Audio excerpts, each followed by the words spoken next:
Olá pessoal, boa noite. Estamos aqui aguardando a chegada do Dr. Henrique Baltazar, que vai fazer a live aqui conosco. Chegada não, a entrada no caso, né? Vai fazer conosco aqui a live.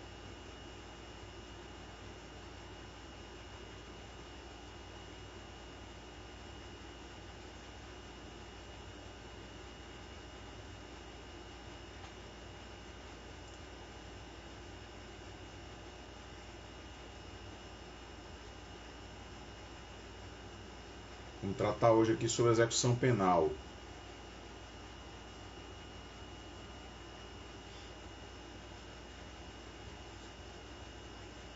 Com o Henrique Baltazar, que é juiz, né? Aqui no TJRN, no Rio Grande do Norte.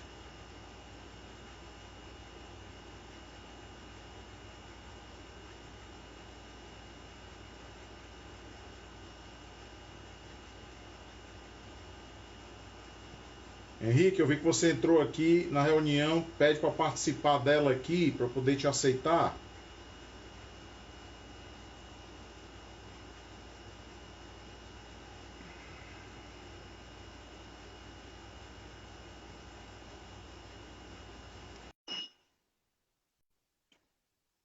Mandei um convite para você.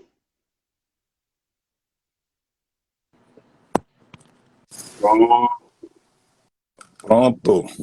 Boa noite, doutor Henrique. Boa noite. Deixa eu ajeitar aqui essa câmera aqui para ver se fica uma posição decente. Ficou bem enquadrada. Tá bom. Doutor Henrique, tá meio... é uma satisfação, viu, ter você aqui, a gente conversar um pouquinho. Você lembra que eu tentei marcar, mas naquele primeiro momento não deu certo. Depois eu tive que fazer minhas cirurgias oftalmológicas, né? E aí acaba que a gente adiou aí por mais de um mês essa nossa live. Eu quero aqui primeiro registrar a minha satisfação e também do apreço, da admiração que eu tenho pelo seu trabalho.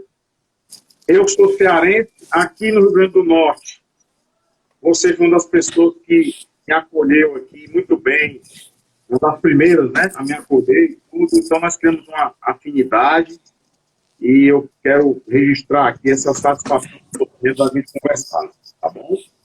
Obrigado, e obrigado também pelo convite, né?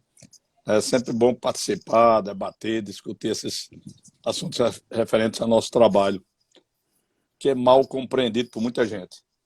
É verdade. E não é assim, a magistratura como um todo, né? É aquela história, né, Henrique? Tem aquele ditado que diz o seguinte: quando uma pessoa chegou para um determinado juiz numa cidade, perguntou: e aí, doutor, como é que estão as coisas? Está tudo bem, metade me odeia, metade me ama, né? Então, é aquela coisa, o trabalho de magistrado é todo tempo agrada um e desagrada o outro, é todo tempo assim. Então, eu parto do pressuposto de que o grande sinal de vocação para magistratura é você não ter medo de desagradar, porque se você tiver medo, você não tem como trabalhar na magistratura, né, Henrique? É verdade, a gente não empata causas.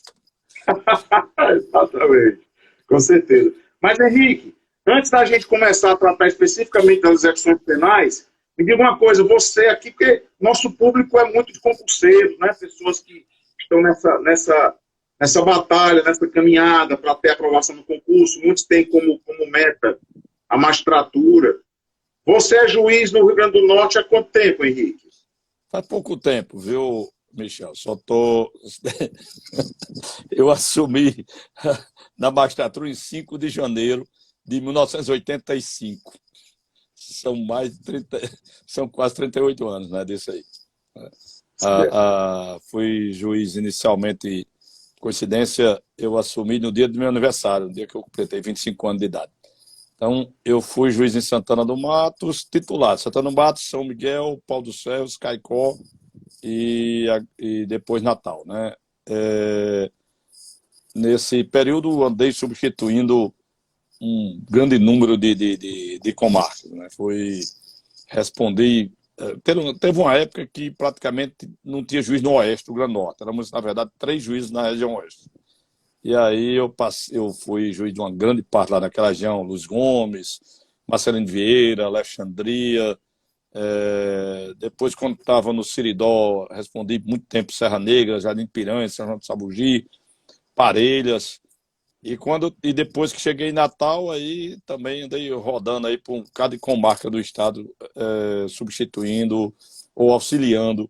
Porque teve umas épocas antes do concurso de sua turma, né, antes do pessoal de sua turma entrar, tinha uma falta louca de juiz aqui. Então, todo mundo respondia por 2, 3 comarcas. Eu quase sempre respondia por 3. Né? Além da minha vara em Natal, da que eu era titular, respondia por outras varas no interior do estado. Muito bem. Você é paraibano, né, Henrique? Nasci em Campina Grande, mas fui criado em Caicó. Eu costumo dizer que sou caicoense da Paraíba ou paraibano de Caicó. Rapaz, eu quero dizer que quando você tomou posse como juiz do Rio Grande do Norte, eu tinha 11 anos de idade, viu? É muito jovem. Eu morava lá em Fortaleza. Morava lá em Fortaleza, numa rua chamada Gonçalves Ledo. Fica ali perto da Praia de Iracema, né? Que é um personagem da nossa história muito importante. Oi? Gonçalo Ledo é um personagem muito importante da história do Brasil, né? Principalmente da independência. Exatamente. Ele foi um dos condutores da independência. Eu não sei se Zé Bonifácio merecia a fama que talvez devesse ter sido dada para Gonçalo Ledo. Pois é verdade. E aí, doutor Henrique, me diga uma coisa. Antes do Rio Grande do Norte, você foi juiz em algum outro local, exerceu algum outro cargo público? Não, eu fui bancário. Trabalhava no Banco do Brasil. Eu entrei no Banco do Brasil com 20 anos, passei 4 anos e meio no banco. Antes do Banco do Brasil, fui professor em escola secundária aqui em Natal, curso técnico. E depois fui lá passei esses anos no banco, trabalhei em Natal, em Jucurutu, e aí depois a magistratura. Bem, ok. Doutor Henrique, você está nessa área de execuções penais aqui no nosso Rio Grande do Norte desde que entrou? Na verdade, quem é generalista, né? Ou seja, quem cuida de tudo em vara única, sempre está com execução penal, né? Essa que é a verdade. No momento, eu não estou, porque hoje sou juizado aqui em Mossoró. Mas a gente que está em vara única lida com isso o tempo todo. Eu mesmo tratava muito com você nas coisas do CEU, né? Nos meus apenados lá de Tangará, lá de Ares e tudo. Mas você ficou especializado nessa área a partir de quando, mais ou menos? Acho que foi a partir dos anos 90, não me lembro exatamente o ano. Eu era juiz em Pau do Ferro. Quando eu fui juiz em Santana do Mato e depois em São Miguel, tinha preso lá cumprindo pena. São Miguel tinha um mini presídio com 20 presos só. Santana do Mato era uma cadeia, 2 ou 3 presos.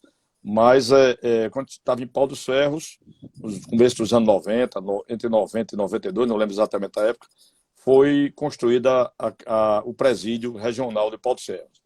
E aí, quando ele foi construído, então eu passei a ter um número maior de processos de execução penal. Né? Era um presídio com 80 presos na época, e aí eu comecei a me dedicar mais nisso. Quando fui para Caicó, cheguei lá, também não tinha penitenciária, e logo depois, 2 anos depois, foi construída a penitenciária estadual do Siridó, e aí já peguei cerca de 300 presos. Antes, os presos cumpriam a pena dentro do quartel da PM, era uma loucura, assim, 2 celas com 40, 50 presos, e depois a penitenciária, né, quando foi construída, então eu peguei o começo lá na penitenciária.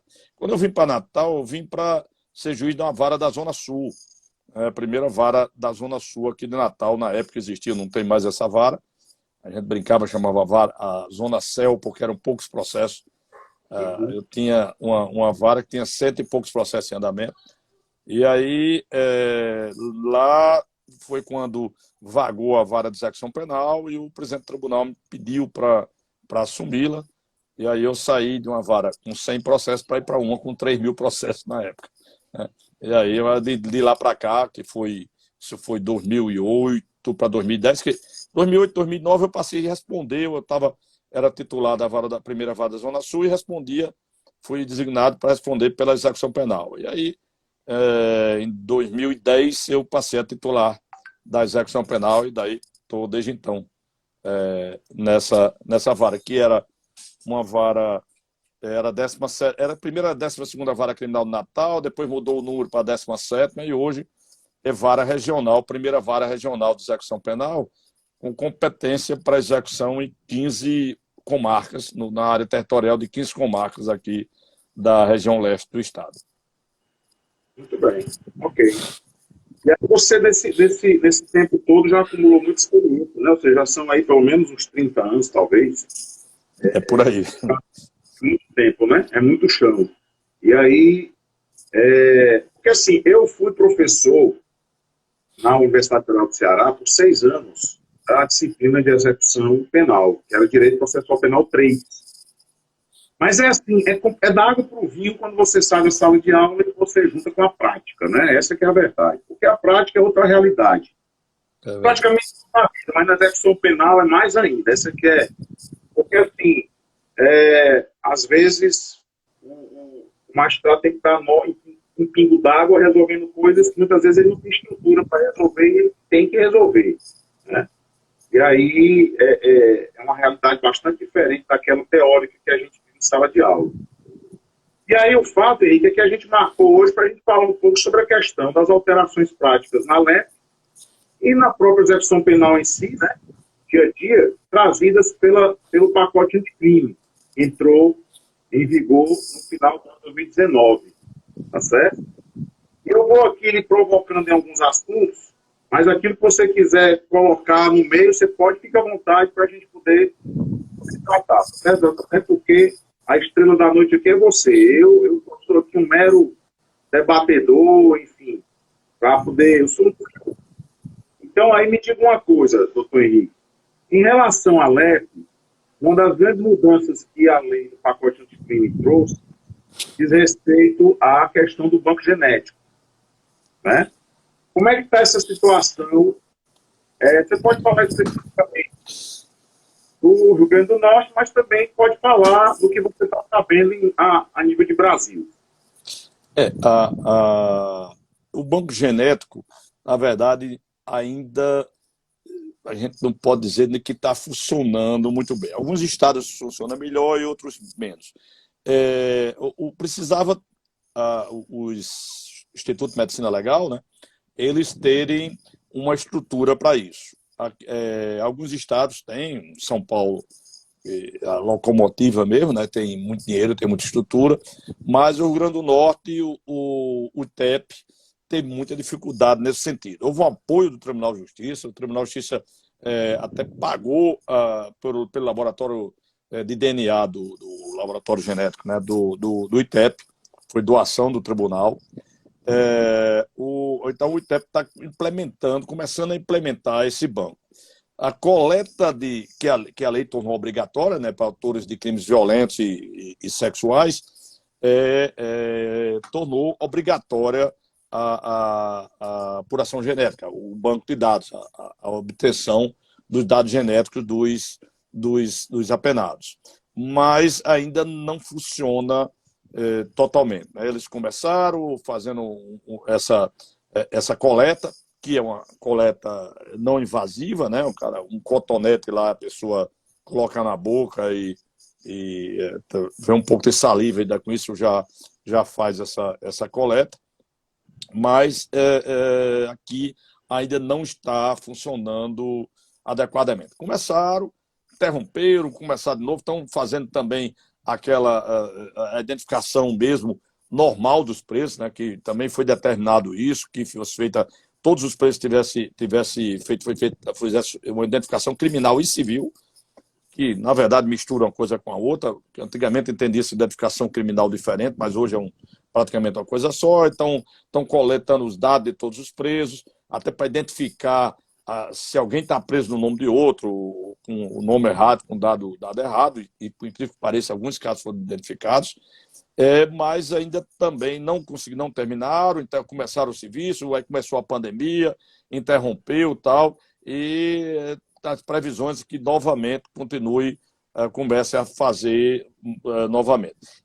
Esse banco genético é de uma importância enorme para a apuração de certos tipos de crime, né? Você tem, sabe que há uma tendência à recidiva criminal daqueles que praticam esse tipo o crime sexual, por exemplo, né? E a existência desse banco vai possibilitar que se apure mais facilmente a conduta criminosa e que, inclusive, se afaste acusações infundadas, baseadas talvez no depoimento de uma pessoa que só deseja o mal daquele acusado, aí ele possa ser inocentado através dessa apuração genética. A gente espera que no próximo ano o ITEP consiga voltar a fazer esse trabalho e termine, né? Para que esse banco genético aqui do ITEP seja algo que a gente possa ser utilizado pelas autoridades policiais e judiciárias. Perfeito. Tá aí, na primeira pergunta a gente já esbarra com a questão prática, né? Que é essa questão do ITEP, no caso aqui do nosso Rio Grande do Norte, certo? Mas isso é um problema porque, assim, a criminalística no Brasil é uma lástima, né? Ou seja, a gente poderia, assim, para poder começar a pensar em melhorar muito essa questão em todos os aspectos, desde a parte investigativa até a parte da execução penal, a criminalística é fundamental. E a gente sempre esbarra com essa dificuldade no Brasil inteiro, né? Alguns estados mais, outros menos, mas essa questão que você colocou é uma questão de ordem prática. Eu quero só, nessa aqui, Henrique, a gente continuar, registrar aqui a presença de todos que estão nos acompanhando, dizer que aqueles que não nos seguem podem ficar à vontade para nos seguir na nossa página, tá certo? Clicar aí no botão seguir. E quem quiser fazer alguma pergunta, pode registrar aqui, que a gente vai fazendo no decorrer da live. Eu estou aqui anotando aqueles que fizeram as perguntas para a gente ir passando para o doutor Henrique Baltazar e a gente debatendo aqui. Henrique, aqui ainda na LEP, eu vi a questão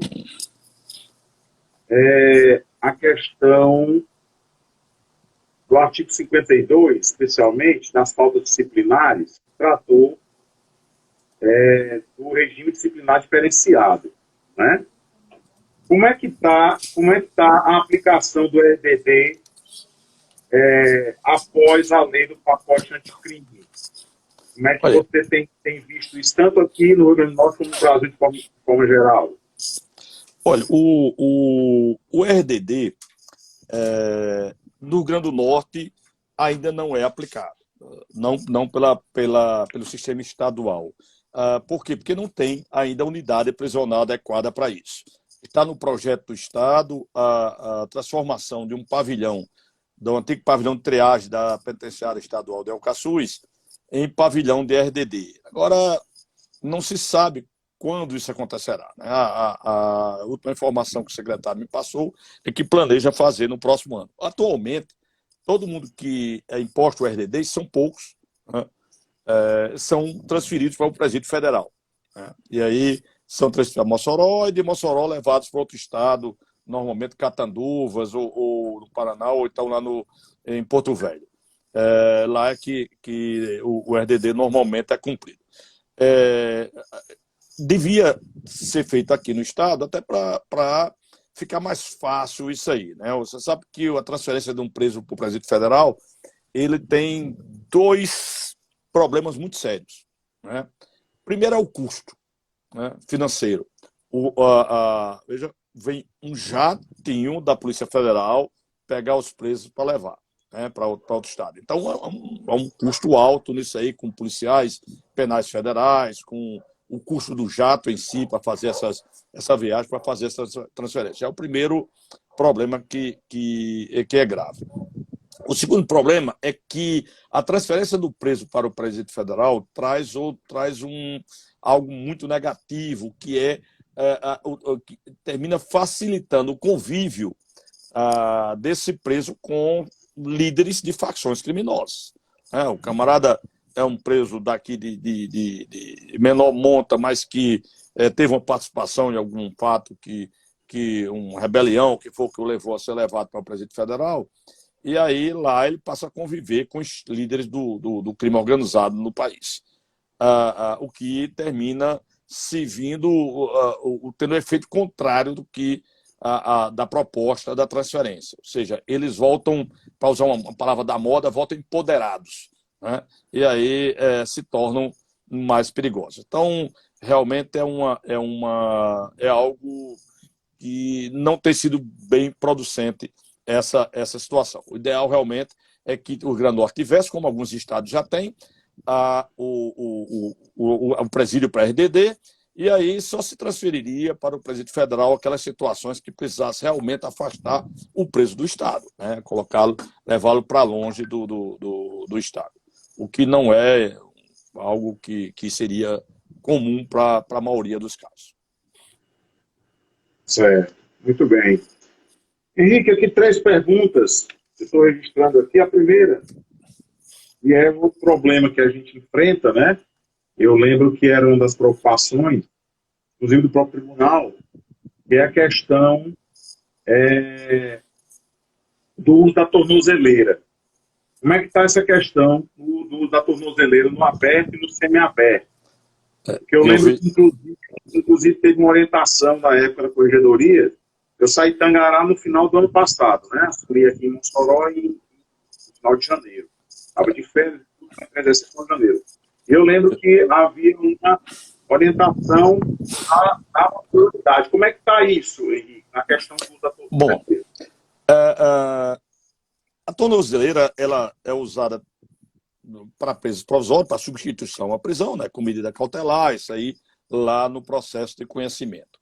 Na execução penal, no caso do Rio Grande do Norte, a tornozeleira tem funcionado primeiro para monitorar alguém do regime fechado que está por algum motivo em prisão domiciliar, a maioria dos que estão são por problema de saúde, e depois para cumprir o regime semiaberto. A gente está substituindo o regime semiaberto por prisão domiciliar com tornozeleira, aquilo que o CNJ convencionou chamar de semiaberto harmonizado. Então, como o Estado não tem unidades prisionais adequadas para o semiaberto, não há não existem essas unidades aqui do Estado, existe alguns poucos presos que cumprem em algum presídio aqui na região leste ou lá em Mossoró, mas um número muito pequeno. Então, nós temos no Estado cerca de 3 mil apenados com tornozeleira, cumprindo o semiaberto harmonizado. São fixadas regras para eles, como coloca a tornozeleira e ele tem o horário que ele tem que estar recolhido em sua residência. Normalmente, aqui em Natal, na região da primeira vara regional, nós determinamos que ele fique recolhido em sua residência de 20 horas, 8 da noite, até as 5 horas da manhã, né? Essa é a regra que nós fixamos aqui em Natal. Alguns lugares do Estado têm divergência. Alguns juízes pelo interior do Estado têm determinado que, por exemplo, o apenado com tornozeleira também tem que se recolher ou tem que comparecer ao presídio, às vezes uma vez por semana, às vezes diariamente, para assinar uma folha de presença. O objetivo. O pessoal, não, isso é para saber que ele está na comarca. Não é para isso, porque a tornozeleira já tem essa função. Na verdade, me parece que eu vi de colegas dizendo que fixa isso para impedir que o apenado utilize bebida alcoólica, por exemplo, já que ele, se chegar embriagado lá no presídio nesse horário da assinatura, vamos saber que ele estava usando bebida alcoólica. Enfim, as regras que alguns juízes têm fixado. Aqui em Natal, não. Não Natal, quer dizer, na primeira regional, a única regra que a gente fixa é que eles fiquem na sua residência ou no local informado, que às vezes não é residência. Às vezes, digamos, nós temos uma situação do apenado que trabalha à noite. O cara trabalha num restaurante, garçom de um restaurante, por exemplo, né? E aí ele fica lá até 1 hora da madrugada no restaurante. Então, ele comunica à central o local do restaurante, o local onde ele trabalha, como sendo também o seu ponto de cumprimento da pena, né? Então, a tornozeleira fixaram dois locais de controle, de inclusão obrigatória na noite, de 20 horas até 1 hora no local de trabalho dele, no restaurante, é marcado um tempo que ele demoraria para ir do trabalho para casa, normalmente fixa uma hora, mas é feito um acompanhamento para ver se ele está descumprindo isso aí, se ele está circulando por outros locais em vez de seguir o caminho para casa. E aí, depois digamos, de 2 às 5, ele tem que estar na residência dele. Nós tivemos a caso de apenada aqui, por exemplo, que trabalhava como cuidadora de idosos. E aí, ela à noite estava na casa, né? Uma noite, outra não, ela estava na casa da pessoa que ela cuidava. E aí também foi fixado o endereço do trabalho dela, onde ela devia pernoitar à noite. A ideia é que a tornozeleira prejudique o mínimo possível, né? Ou que ela possibilite o mais possível que o operário possa se ressocializar, né? Voltar à sua vida social. Ela tem o efeito paralelo de possibilitar que a pessoa, se praticar um crime, seja identificado, né? Nós temos vários casos aqui de apenados com tornozeleira que praticam outro crime. E aí a polícia identifica onde que era ele que praticou aquele crime, né?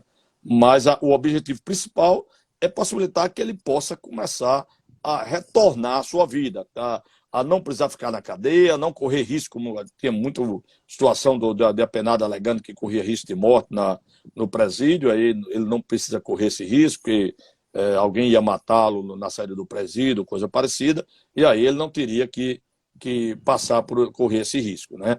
E com a tornozeleira, ele vai estar convivendo com sua família, vai estar em casa, vai estar tentando retornar, pode trabalhar, pode manter uma vida o mais possível próximo da vida normal do cidadão. Infelizmente, alguns não entendem muito bem isso, voltam a praticar crime ou rompem, fazem o que eu costumo dizer, já ouvi alguns presos na audiência de justificação a dizer, eu pergunto por que você rompeu a tornozeleira, por que você fez isso? E o cara responde, por burrice. E ele está certo. Porque um negócio desse, você tem uma chance de voltar à sua vida normal. E aí você joga fora, né? Joga fora, né? Com certeza, Henrique. Verdade. Uma outra pergunta, Henrique, em relação a como é que está a questão da prisão domiciliar, né, no caso, do regime domiciliar, no caso, para os semiabertos. Tem sido aplicado, como é que está a situação? Tem. Todo o semiaberto está sendo em prisão domiciliar, né? Agora com tornozeleira, monitorado eletronicamente. Praticamente todos. Nós, no estado inteiro, talvez tenha 10 ou 20 apenados do semiaberto que, por um motivo ou outro, não estão cumprindo a pena com a tornozeleira, né? Estão cumprindo a pena de outra forma. Mas, no geral, a regra é que seja lá no semiaberto. Eu vi, Michel, algumas pessoas perguntando aqui, comentando a demora para colocar a tornozeleira. Olha, hoje, nós tínhamos um problema muito sério até 2019, não tinha tornozeleira suficiente. O Estado tinha um contrato com um número muito pequeno de tornozeleira, o número de preços de apenados que queriam colocar a tornozeleira era várias vezes superior. Então não conseguiu, né? Hoje não. Hoje a tornozeleira tem para todo mundo, né? Infelizmente, como acontece normalmente nas coisas dos contratos do Estado, de vez em quando falta. Mas falta por alguns dias, uma semana, tal, na semana seguinte tem novamente. A empresa que presta o serviço, de vez em quando ela atrasa no fornecimento de equipamento, principalmente não a tornozeleira, o que falta costuma ser a cinta, né, que coloca na tornozeleira, que é essa que frequentemente é cortada, é substituída, tal, tem que ter sempre reposição. Então, às vezes acontece dela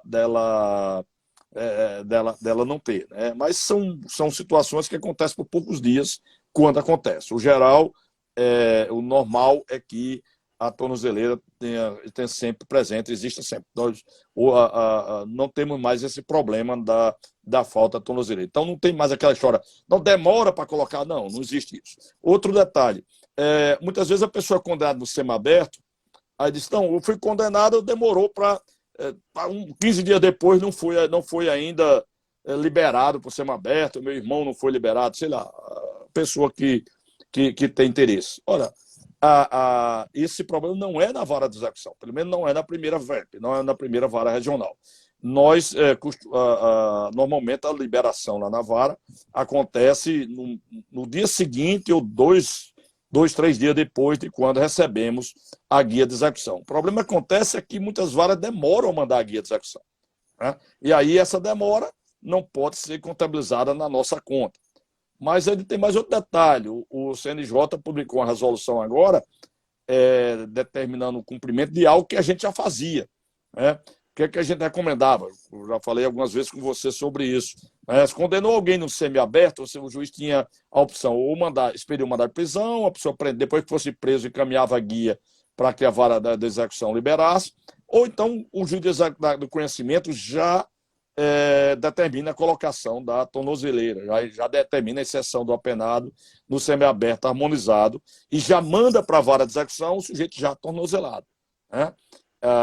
Essa resolução do CNJ agora vai facilitar muito nesse sentido, né? Uma parte daqueles atrasos que aconteciam porque a vara de conhecimento demorava a mandar a guia de execução, essa vai desaparecer, isso vai acontecer, sair mais rapidamente agora, porque de regra a vara de conhecimento vai fazer isso. Mas com certeza, né, vai acontecer o seguinte: o sujeito é intimado para comparecer lá na vara de conhecimento para colocar a tornozeleira e ele não vai, né?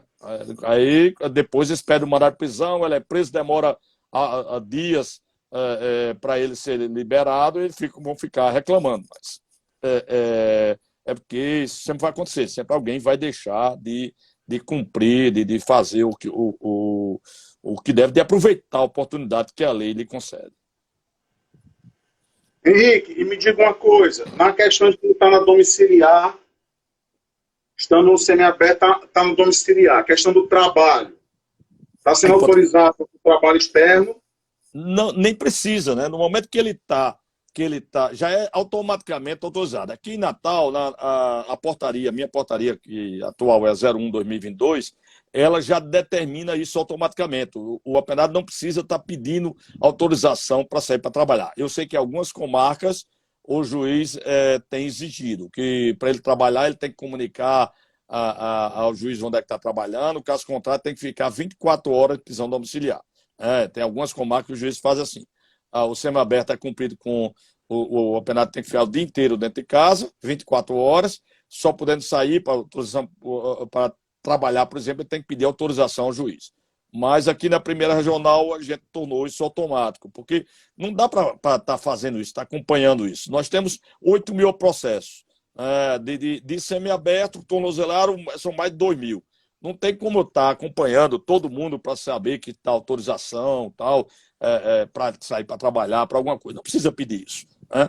Ele já é autorizado automaticamente. A única coisa que tem que fazer é telefonar para a central. Se o trabalho dele for à noite, ele telefonar para a central de monitoramento e comunicar o local onde ele vai estar trabalhando.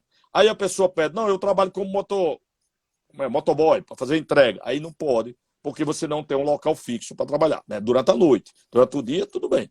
Mas nesse horário, das 20 horas às 5 da manhã, não tem como ele exercer certas profissões, taxista, Uber, motoboy e tal, porque ele não vai estar no local fixo, né? E aí é impossível você fazer esse acompanhamento, né? Nesses casos, esse tipo de trabalho não é permitido. Mas, no geral, a maior parte dos trabalhos que pode ter, ele pode exercer, principalmente durante o dia, né? Se for durante o dia, não precisa nem comunicar a central. Durante o dia ele já pode trabalhar normal, e ele deve, aliás, trabalhar normal para tentar voltar, ou voltar a uma vida social que tinha antes, ou pelo menos começar a ter essa vida social que ele não tinha antes, né? Essa integração dele à sociedade. Essa sua ideia aí foi muito boa, essa sua ideia da portaria. Se eu ainda estivesse ainda no dia a dia da execução penal, como eu estava até alguns meses atrás, eu teria feito essa portaria também do mesmo jeito, que eu acho importante. Porque facilita e, assim, tira essa necessidade de estar analisando, né, pedidos individualizados, que muitas vezes se acumulam, né? E aí a gente fica... Tudo que é mais prático, eu sou sempre um adepto, não tenho nem dúvida. Henrique, voltando aqui então para a LEP, já a gente vai retornando para esses esses casos, né, mais assim do nosso dia a dia. As alterações que o artigo 112 da LEP sofreu pela lei do pacote anticrime em relação àquelas frações, né, para a progressão da pena. Como é que você tem visto isso na prática? Facilitou, dificultou, está do mesmo Olha, jeito, não teve maiores repercussões? a lei anticrime, ela foi feita com o objetivo divulgado de endurecer a situação para criminosos, né? Ela foi a ideia da lei anticrime foi essa, foi tornar a situação para criminosos mais difícil, mais dura, né? Só que foi mal redigida, a lei pessimamente redigida. E aí o caso do artigo 112 é um claro caso de redação errada da lei. O que levou durante ela entrou em vigor em janeiro de 2020 e levou mais de um ano, até recentemente, aliás, ainda continua, a batida de cabeça dos tribunais. Né? As duas turmas do STJ, as duas turmas criminais do STJ, tem um monte de decisões conflitantes, né? Um monte de decisões em sentido diverso quanto à aplicação dessa lei. Isso tem sido uma dificuldade terrível, né? Porque você fica... Bom, qual a jurisprudência que eu vou seguir? A da quinta turma ou a da sexta turma? Isso é algo que é muito difícil para os juízes equacionar essa situação. Né? A gente espera que o CNJ, desculpa, o STJ, reúna a terceira sessão para definir alguns detalhes desse artigo 112 para ver como fica. Por exemplo, o artigo 112 ele fixa prazos diferentes, percentuais diferentes para a pessoa ter progressão de regime. Esses prazos são mais diversos, vai de 16%, que é mais ou menos um sexto, como a lei dizia antes, um pouquinho menos que um sexto. Para aqueles apenado primário que cometeu um crime sem violência à pessoa ou grave ameaça, furto, por exemplo, até 70% ao sujeito reincidente em crime hediondo ou equiparado com resultado morte. Né? Então, há um percentual muito grande. Nós temos 16, 20, 25, 30, 40, 50, 60 e 70%. Né? Já a lei anterior falava de um sexto, 2/5 e 3/5. Né? O que aconteceu? A lei anterior dizia que o cumprimento da pena era, no caso do apenado por crime hediondo, que fosse reincidente, ela seria aplicada automaticamente 3/5 para a progressão de regime. Aí a nova lei vai dizer que o 3/5, que é o 60%, diz lá, se ele for reincidente na prática de crime hediondo. É uma besteirinha diferente da redação, mas muda tudo. Porque antes acontecia o seguinte, dizia, o apenado reincidente que praticar crime hediondo. Se ele é reincidente, depois de reincidente tem praticado um crime anterior que não era hediondo. E aí já ia para o 3/5. Ele era condenado por um furto e depois condenado pelo um tráfico de drogas, já passava automaticamente para 3/5. Né? A nova lei, os 3/5, o que é 60%, só vai se ele for reincidente em crime hediondo. Né? Muda bastante. Os dois crimes, o crime anterior e o posterior, tem que ser crime hediondo. Né? Isso começou a confusão lá no STJ sobre como é que entender isso aí. Né? Hoje já está caminhado para entender que não aceitar mais residência genérica, ser só residência específica para calcular esses 60%. O que está em aberto ainda lá no STJ é todos os crimes. Né? Ou seja, o sujeito tenha uma condenação, por exemplo, pelo um crime de roubo que não é hediondo, né? Porque alguns tipos de roubo são hediondos agora, mas ele é condenado por um crime de roubo não hediondo, que aí a percentual seria 30%, e também pelo crime hediondo. Aí vai seguir qual percentual? Vai seguir o percentual do crime hediondo, nesse caso, se ele não for reincidente, é 40%, ou vai seguir o 30%, que é o crime de roubo. Aí a divergência já começa. Né? Lá no STJ não chegaram a uma conclusão qual seria. Né? Se soma tudo e aplica um percentual só, no caso, o maior, que é o 40% nesse exemplo que eu dei, ou se um crime fica 30% e outro 40%. A jurisprudência até agora tem dito o seguinte: isso depois demorou mais de ano para chegar a firmar essa jurisprudência.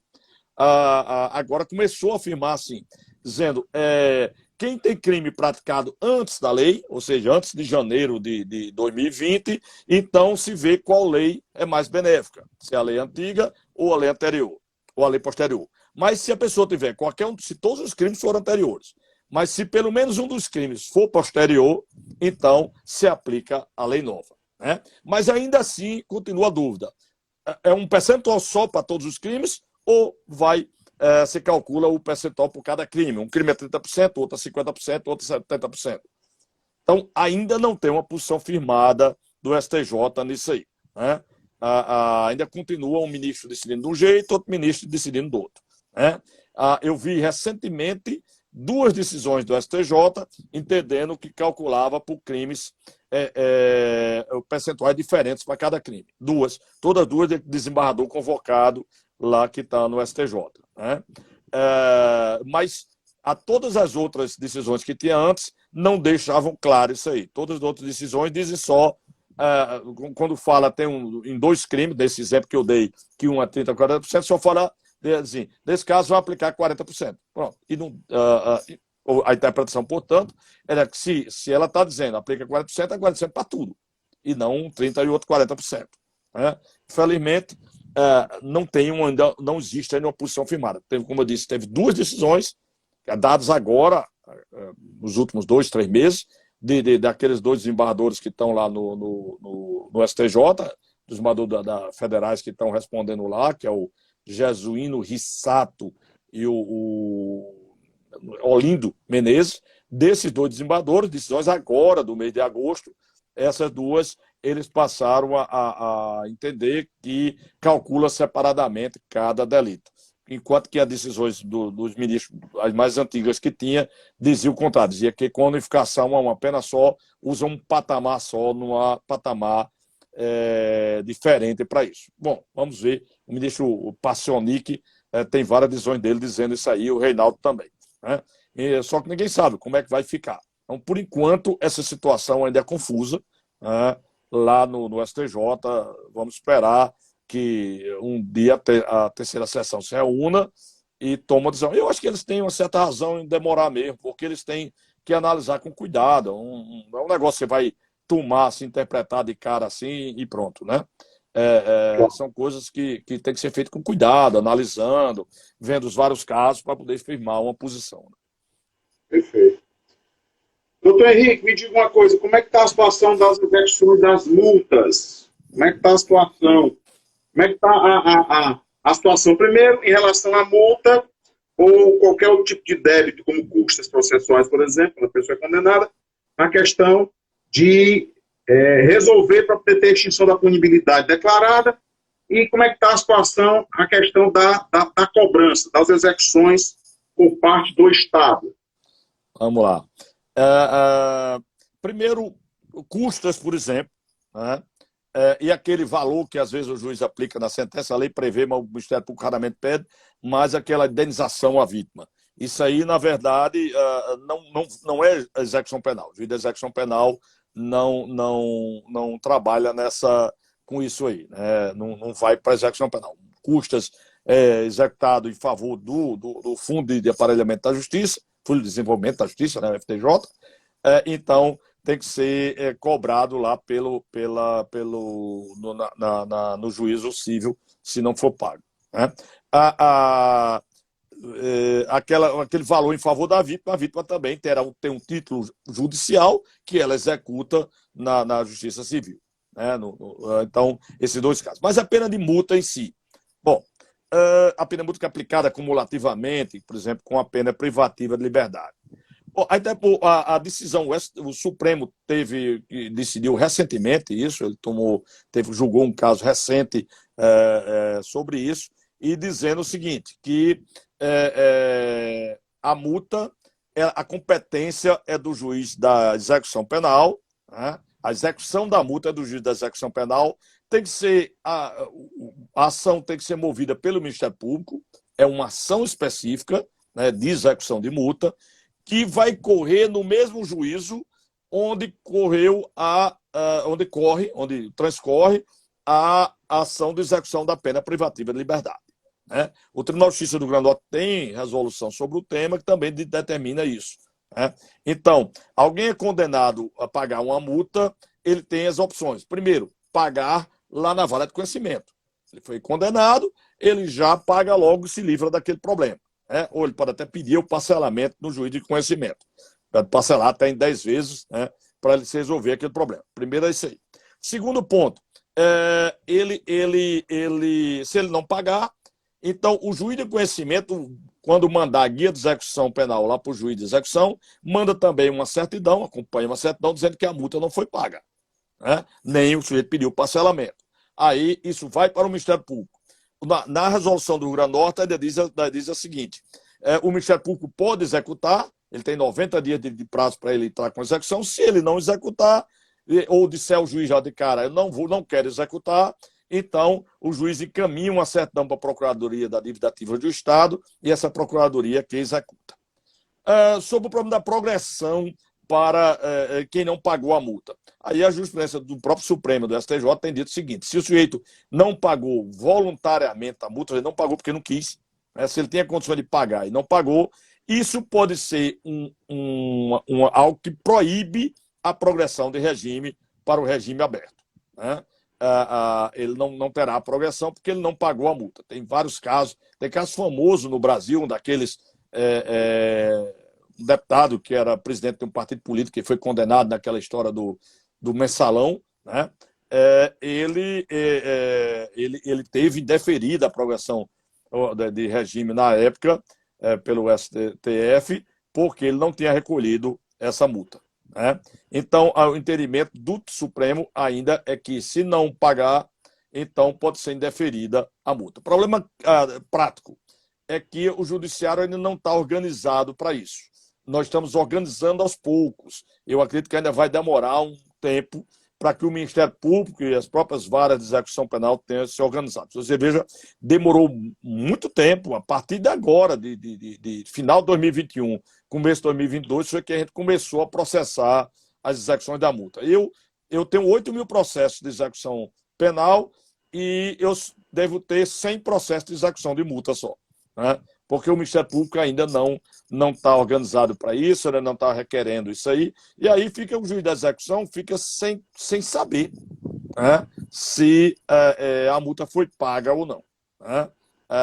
Então, alguns juízes entendem que, nesse caso, como ele não tem informação, ele deve pedir ao apenado, que tem que provar, ele tem que determinar ao apenado que o apenado comprove, na hora que for ter a progressão para o aberto, o apenado comprove que pagou ou não, né? E outros juízes entendem que ainda como a culpa é do Estado, porque não está organizado, então eles não procuram esse requisito na hora de fazer a progressão. Então ainda também está uma situação ainda em aberto, que eu acho que ainda demora mais de ano ainda para ser realmente resolvido. Muito bem. É uma questão realmente de ordem prática, né? Sempre a gente enfrenta esse questionamento. Lembrando aqui, as pessoas que estão aqui nos acompanhando nessa live, para seguirem as nossas páginas, né? Podem ficar à vontade aí para, como diz a história, sentar o dedo no like, né? A minha... Por aí, antes... Esse ano, na verdade, eu fazia uma live todas as quintas-feiras, mas esse ano eu não tive condições, porque a criação da Vara Regional de Execução Penal complicou muito a situação. Eu fiquei impossibilitado de fazer. Eu estou tentando organizar para começar a fazer pequenos vídeos e colocar na minha página, né, que é Henrique Baltazar HB, né? Eu acho que vai ver, eu nem me lembro mais qual é a minha página. Henrique Baltazar. Mas eu acho que tem uma letra depois, eu acho que, se não me engano, tem um V depois, eu acho que é. E aí, mas procurando lá no Instagram, Henrique Baltazar, vocês vão me encontrar.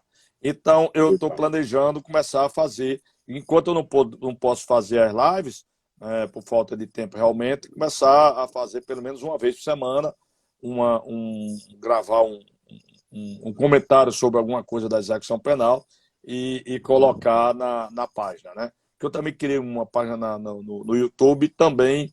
Lá tem alguns vídeos de em torno de 10 minutos cada um, tratando de temas da execução penal, que também pretendo também começar a colocar mais temas lá para conhecimento, para o pessoal ter conhecimento. Porque, assim, eu estou vendo aqui, exemplo, tem várias pessoas que estão aqui participando, que estão fazendo perguntas, que são apenados, né? Apenados ou familiares de apenados que estão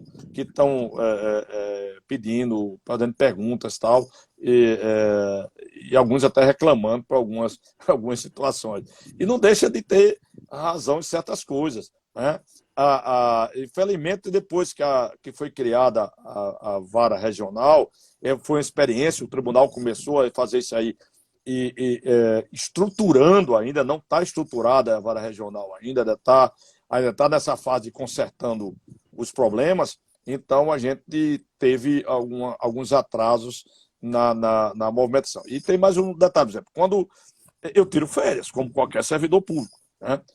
Como qualquer profissional de qualquer área, né? Todos precisamos tirar férias até para aguentar a pressão do trabalho depois, né? A quantidade de trabalho que a gente tem depois.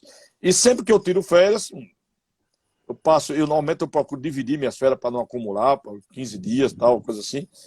Quando eu volto, aí tem muita coisa acumulada, demora mais algumas semanas para colocar novamente em dia. Você tem uma ideia? Eu recebo diariamente, quando eu ligo no meu sistema, eu tenho mais de 300 processos conclusos, diariamente. Aí todo dia eu faço 100, 130 decisões, todos os dias, né?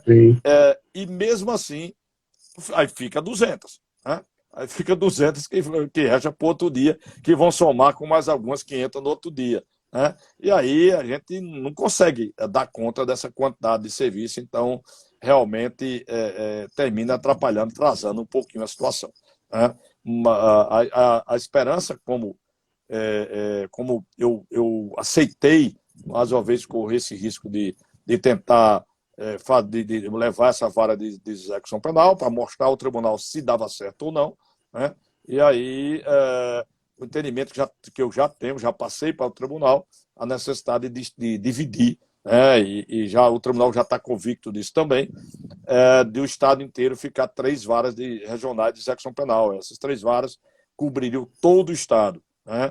Cada um, então, eu hoje que tenho 8 mil processos, cairia um pouquinho, ficaria em torno de 5 mil, entre 5 e 6 mil processos, que já dava uma diminuída na carga de trabalho e as coisas funcionar melhor, né? Mas, assim... Seria uma em Natal, ficaria a sua, que já está em Natal, uma em Mossoró e outra em Caicó, não? Não. A proposta são 2 em Natal. Essas 2 de Natal dividiria o Estado, né? Mossoró ficaria com a região oeste, né? E as outras 2 de Natal, uma dividiria o nordeste do Estado e a outra o sudeste do Estado, né? Então, a Natal para cima ficaria uma vara e Nísia Floresta para baixo, até a fronteira da Paraíba, pegando o Siridó, ficaria com outra vara. Essa é a proposta que está no tribunal, provavelmente será a proposta que será considerada. Como ficará com essas 2 varas aí somadas, vão ficar entre 10 e 11 mil processos, então cada uma das varas ficará com entre 5 e 6 mil processos, tá? Já fica um negócio mais funcional do que hoje, que eu sozinho tenho mais de 8 mil, né? É complicado. Realmente tem que abrir mais unidades, né? Para distribuir isso aí, até para acelerar mais a resolução dessas execuções. Henrique, no meu caso aqui, eu criei essa página porque eu não exerço mais o magistério, né? Não exerço mais, eu não tenho mais paciência, mais saco para estar em salas de aula, fazendo chamadinha, sabe? Em graduação, então eu não tenho mais. Então, mas eu gosto muito dessa interação com o público, né? Com alunos, com ex-alunos. E a internet é um mundo que a gente não tem limite. E assim, tem muita gente, como eu disse, nessa caminhada de estudos e tudo, e a gente tem essa experiência de aprovação em concurso, a experiência acumulada da vida, né? E a gente eu tenho muito sempre essa vontade de transmitir conhecimento. Então, eu criei essa página com esse intuito, entendeu? E a minha intenção aqui é de colocar um curso de processo penal, que aos poucos eu vou colocando as aulas aqui, né? A gente vai gravando, vai colocando. Eu também criei um canal lá no YouTube. E, é como eu disse, quem está aqui nos assistindo, possam nos seguir aqui, porque a gente sempre vai estar postando conteúdo, tá certo? Para ajudar as pessoas, não só na área jurídica, mas em qualquer área da vida que a gente possa, às vezes uma palavra, um post, às vezes uma frase, enfim, a gente já está ajudando as pessoas de alguma forma, né? E assim, esse lado humano é muito importante que a gente tenha, e eu sei que você tem também, tá certo? Graças a Deus que o nosso Rio Grande do Norte tem uma pessoa como você nessa matéria das execuções penais. Mas a gente, voltando aqui para as nossas alterações, tá certo?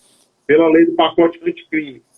Na questão das saídas temporárias, você tem visto o caso de colocar a tornozeleira também nessas hipóteses de saída temporária, porque a lei a lei deixou claro que não há nenhum impedimento nesse sentido, não é isso? Exato. Inclusive, ela coloca, né, quando ela vai tratar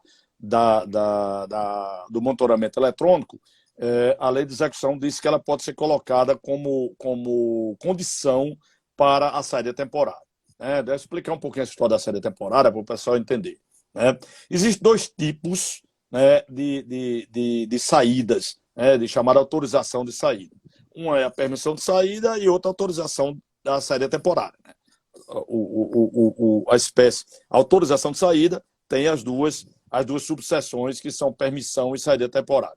A permissão de saída é algo que às vezes o pessoal pede na vara de execução penal, mas não cabe ao juiz de execução penal fazer. É aquela saída vigiada, ou seja, escoltado, no caso de falecimento do cônjuge, companheiro, ascendente, descendente, né, irmão. Então, o falecimento ou a doença grave desse parente bem próximo, então o sistema penitenciário que levaria a pessoa até o familiar para visitar. Isso, na prática, pouco tem sido conseguido, pelo menos no Rio Grande do Norte, porque o sistema penitenciário alega que não tem estrutura, não tem pessoal suficiente para fazer esse trabalho, né? Mas que não cabe ao juiz determinar isso. Isso cabe à autoridade administrativa. Também a outra permissão de saída é para ir a médico, né? Para atendimento médico. Antes era muito necessário, mas hoje, como quase todos os presídios já tem atendimento médico, assistência médica no presídio e dentária, hoje praticamente todos os presídios têm, né? Então não está sendo mais necessário isso. Essa história de levar o preso para o dentista, já houve morte de policiais penais nessa situação, né? Houve resgate de preso, houve atentado que mataram o policial penal quando levava um preso para um médico, para um dentista. Então, essa situação só ocorre quando há uma absoluta necessidade. Então, o preso está lá, o sujeito na cadeia diz, não, mas o médico de minha confiança é o doutor Fulaninho, então eu quero ser atendido por doutor Fulaninho. Então, você manda o doutor Fulaninho ir ao presídio lhe atender lá.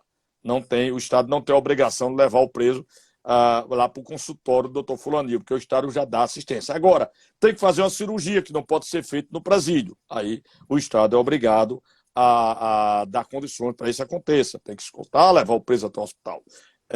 A gente tem insistido muito, eu tenho brigado muito com o Estado nesse sentido, aliás, desde governos anteriores e continuo no atual governo na mesma briga, para ser construída uma enfermaria penitenciária aqui no Rio Grande do Norte. Porque o pessoal fala, o hospital de custódia. Não existe hospital de custódia.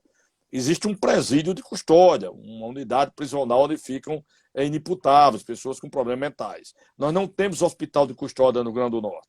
Então, uma enfermaria penitenciária, de verdade, exigiria que tivesse estrutura médica permanente. Então, você teria que ter lá um pessoal de saúde 24 horas naquela unidade de saúde, funcionando dentro de um presídio, onde ficariam todos os presos doentes do Estado. Todo mundo que tivesse doente precisasse, seria colocado nessa unidade. Hoje não existe isso. Os presídios têm assistência médica? Tem, mas o médico vai durante o dia fazer atendimento.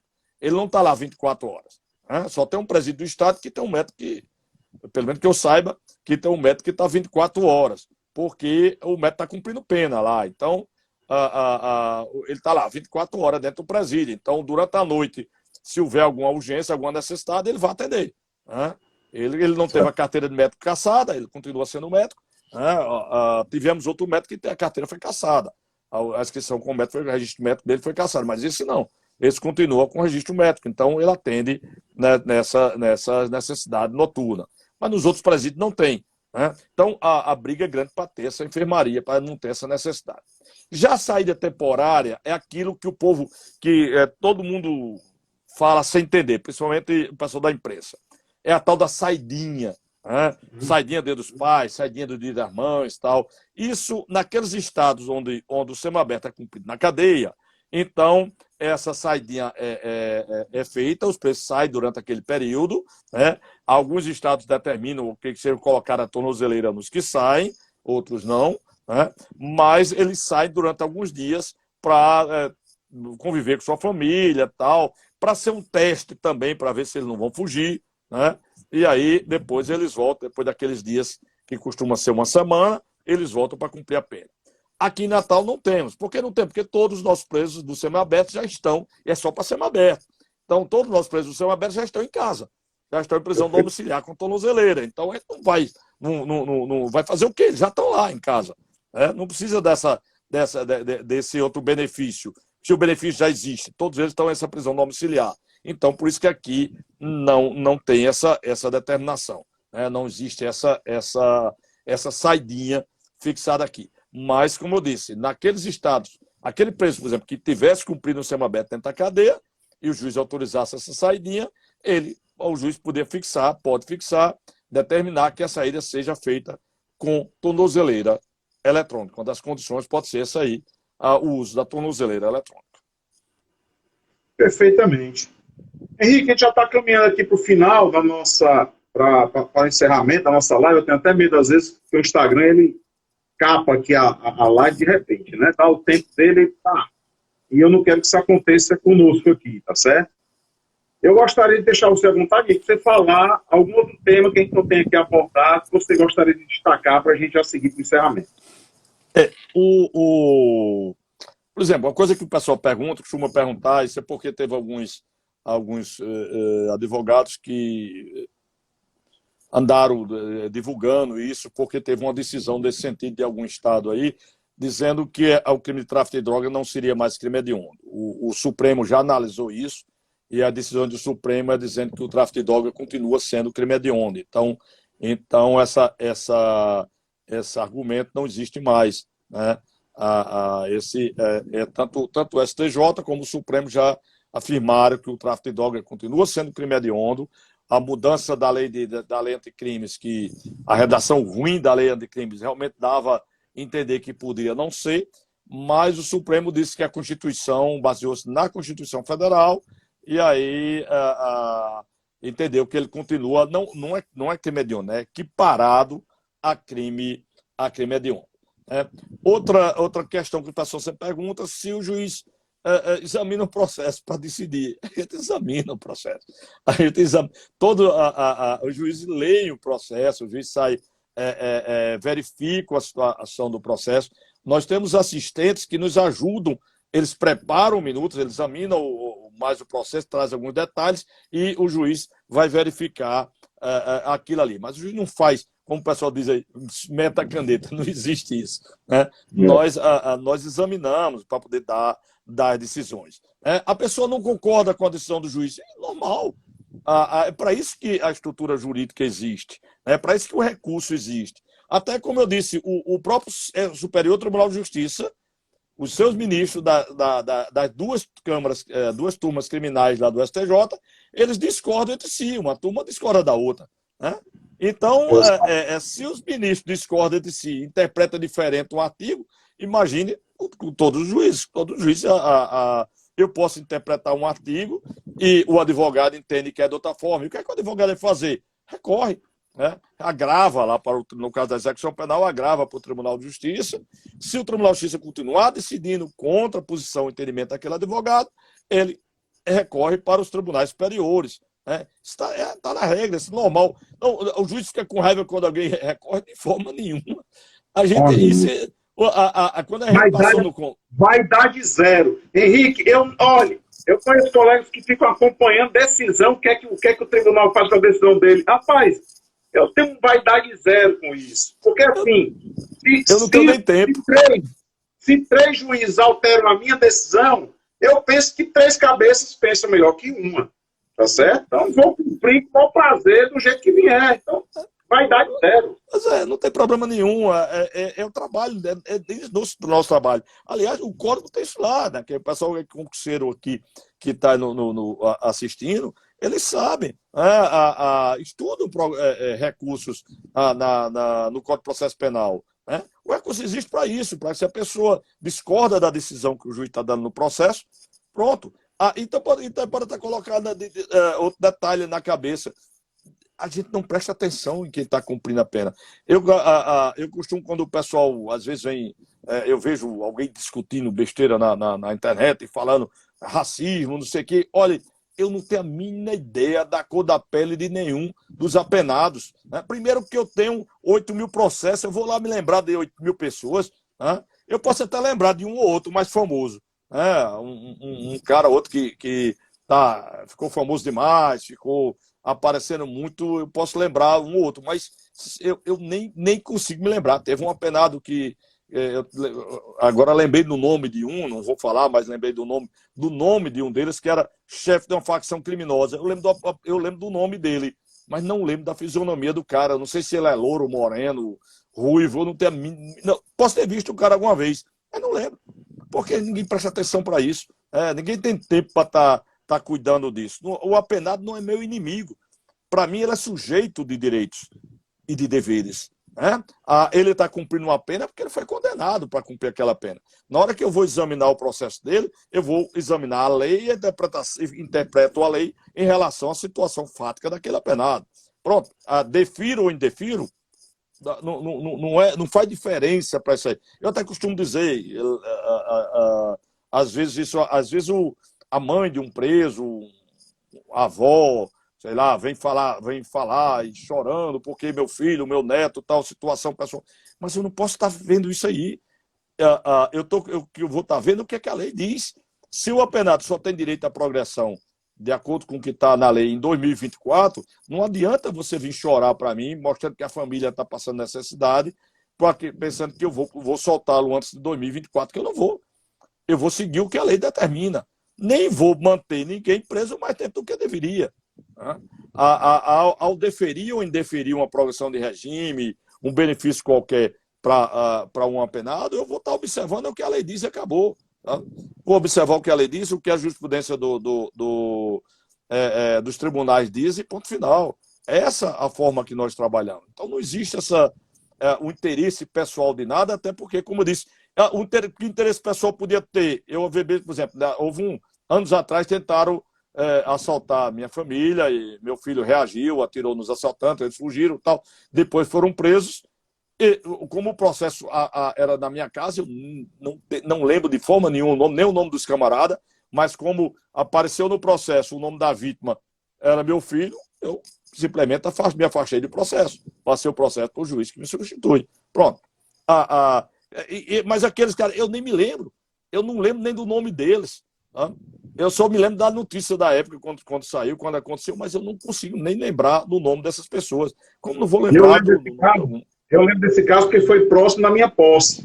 Foi alguns meses, talvez acho que um mês ou 2 meses antes da minha posse. Acho que foi começo de 2016. Foi final de 2015. Acho que foi final de 2015. Por aí, exatamente. Não tenho certeza exatamente da época. Não. Mas, quer dizer, não precisa lembrar. Né? Então, aí o pessoal às vezes... Não, o pessoal às vezes leva em conta, vai lá, olha no processo, não... o cálculo que o sistema fez da progressão de regime, ele tinha progressão de regime em janeiro de 2022 e ainda não foi feita a progressão. O problema é que a lei, aquilo que está na guia é o requisito objetivo, é o percentual que a lei coloca. Há outro requisito para a progressão de regime. A progressão de regime tem o requisito objetivo, que é a passagem do tempo, e tem o requisito subjetivo, que é o comportamento. Então, nós temos apenado, por exemplo, eu decidi, hoje eu fiz uma decisão aqui, o apenado já fugiu 9 vezes. Todas as vezes que ele teve progressão de regime na pena dele, ele fugiu. Todas as vezes. Bom, então vou dar outra progressão agora? Não, não vou dar. Porque ele mostrou que não merece essa confiança. Né? A progressão é uma confiança. Ele não merece, então ele vai passar mais algum tempo para ver se ele vai se adquirir essa confiança que eu possa ou não confiar nele, né? Porque não tem cabimento. Hoje também pela manhã eu fiz a audiência de um apenado que eu progredi de regime e nesse período que ele progrediu, ele praticou 3 assaltos. Ele está respondendo a 3, foi preso em flagrante no último, os 2 outros ele não tinha sido preso em flagrante, está respondendo a 3 novos processos por assalto. Não, ele pelo cálculo da pena, ele já teria direito à progressão agora, nesse mês de setembro. Vai ter? Não vai. Né? Não vai por quê? Porque ele demonstrou que quando teve essa progressão de regime, ele voltou a praticar crimes, ele demonstrou que não está apto a voltar a vir em sociedade. Então vai ficar mais algum tempo fechado. O requisito objetivo, que é a passagem do tempo, ele teve. O requisito subjetivo, que é o comportamento, não teve. É isso aí, grande Henrique. Doutor Henrique Baltazar, olha, eu quero dizer aqui, Henrique, vou repetir, né? Minha enorme satisfação, eu apreço a admiração, sou fã do seu trabalho, sou fã da sua pessoa, sou um cara humano, e eu aprendi e aprendo muito com você desde que entrei no tribunal, tá certo? Obrigado. Sempre tive o prazer de trabalhar na custódia, quando você estava na coordenação, depois passou para mim, eu saí, voltei, saí de novo, e a gente sempre trabalhou mais ali na central de flagrantes, né? E também quando eu estava em Tangará, muita movimentação, e aí eu tive muito contato com você, e é sempre uma satisfação, porque você é uma pessoa muito trabalhadora, é muito humana. Eu quero te agradecer, Henrique, dizer que eu estou à sua disposição sempre, tá certo? A nossa página aqui no Instagram também, e vamos continuar postando aqui os conteúdos para ir ajudando as pessoas com conhecimento jurídico, né? Como eu disse, da própria vida. Quem não nos segue aqui, está nessa live, siga, divulgue o nosso trabalho. Sempre aqui na parte da noite, encerrou nosso expediente nos gabinetes aqui. Nossos gabinetes, a gente posta alguma coisa, tá certo? Para a gente fazer essa interação com o público. Henrique, você está com a palavra aí para encerrar a nossa live. Fique à vontade. Bom, eu vou só aproveitar também para agradecer o convite, Michel. Foi um prazer estar contigo aqui participando dessa live, né? Você é o juiz novinho. Um menino, né? É os meninos, né? Menino que não é tão menino, né? Feito trabalhado junto nesses tempos. E também, você pode ter certeza, quando conversamos, sempre todos... é um caminho de mão dupla. A gente sempre aprende conversando com os colegas, quando os colegas têm realmente o que dizer, o que ensinar. Então, a gente sempre aprende. É um prazer. Agradeço a todos que estiveram acompanhando também. Como eu disse, temos a nossa página também no Instagram e no YouTube. Sigam, porque lá nelas a gente sai também fazendo comentários, alguma coisa na nossa área específica de trabalho. Muito obrigado pelo convite mais uma vez, Michel. Valeu, Henrique. Um forte abraço, um abraço a todos que nos acompanharam, tá certo? E aqui estamos encerrando nesse momento a nossa live. Um abraço a todos. Valeu, Henrique. Tudo de bom. Boa noite.